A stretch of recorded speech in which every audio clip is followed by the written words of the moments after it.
So first, let's talk about the ADX.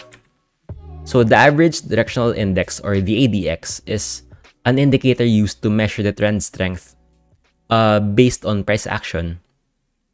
So medyo mahaba and complicated yung buong pag-calculate ng ADX, but the gist is that it has two components, the positive directional index and the negative directional index. So these two components try to formulate kung gaano nga ba kalakas yung upward momentum and downward momentum in a cryptocurrency. By combining these two, smoothing and averaging them out, you'll arrive at the ADX. And essentially, the ADX will tell you if malakas ba yung trend, whether if it's an uptrend or a downtrend. So there are two uses for the ADX. First is the most common, so figuring out if may existing trend ba. So of course, based on the highs and lows alone, possible na para sa atin to gauge if there's an uptrend or a downtrend. So first look pa lang sa chart, halata ng uptrending yung Bitcoin sa hourly time frame. And basically, what the ADX aims to do is it tries to quantify this into a number to give you sort of an objective reading if there's a trend present.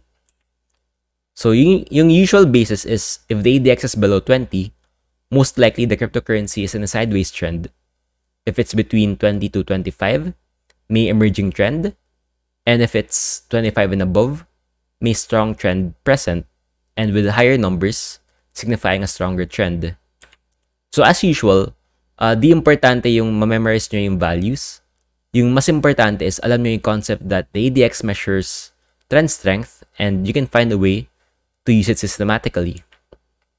So the other use case for the ADX is sometimes traders use it to gauge if a trend is overheating. So this one isn't a textbook use case, but it's possible to implement this as a tool to help you gauge if you might be buying near the tops already. So let's say trend follower ka who buys additional tranches on the way up. If you want to have an approach wherein you're buying less on the way up, the ADX can help you gauge if nag-overextend na ba yung trend, if it might be pulling back already, or if nag-start na yung distribution phase. So again, as with all indicators, make sure you test this out first and see if 1, they fit your trading style, and 2, if they serve a purpose in your overall decision making.